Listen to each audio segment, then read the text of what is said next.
Euzubillahimineşşeytanirracim. Ey Resulüm!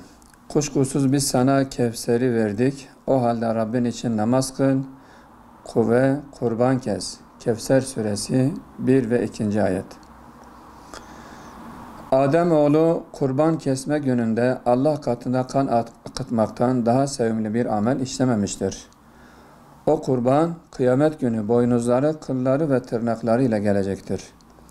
Kurbanın kanı yere düşmeden önce Allah katında hemen kabul olunur. Bu sebeple kestiğiniz kurbanlardan dolayı sıkıntı değil, gönlünüz hoş olsun diye buyuruyor Allah Resulü Aleyhisselatü Vesselam. Yüce Rabbimizin lütfundan bir eser olan, kardeşlik, dayanışma ve paylaşma havası estiren, maneviyet duygularını artıran Kurban Bayramı'nın arifesindeyiz. Allahu Teala'nın İbrahim'de ve onunla beraber olanlarda sizin için gerçekten güzel bir örnek vardır emrince, Hz. İbrahim ve ailesinden bize miras olarak kalan güzel hasletler vardır. Hz. İbrahim'in sarsılmaz tevhidi, Hz. İsmail'in tükenmez teslimiyeti ve Hz. Hacer'in bitmez gayreti bizler için güzel örneklerdendir.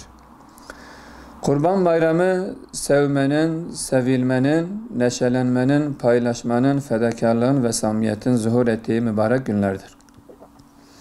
Bu günlerde helal dairesine eğlenmek ve neşelenmek her Müslümanın hakkıdır.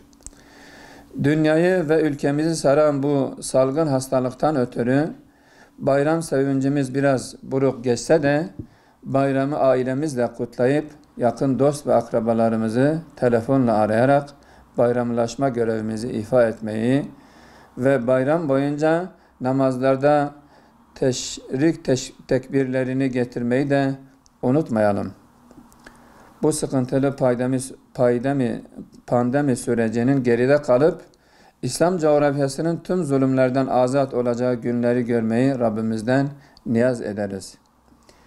Peygamber Sevdaları Vakfı olarak İslam ümmetine zulme karşı İbrahim'i bir duruş, fertlerine İsmail'i bir adanmışlık ve çalışmalarında Hacer gibi bir gayretin içerisinde olmalarını dileriz. Bu münasebetle İslam ümmetinin mübarek Kurban Bayramı'nı tebrik eder, bayramın hayırlara vesile olmasını şan-ı yüce Mevlamızdan niyaz ederiz.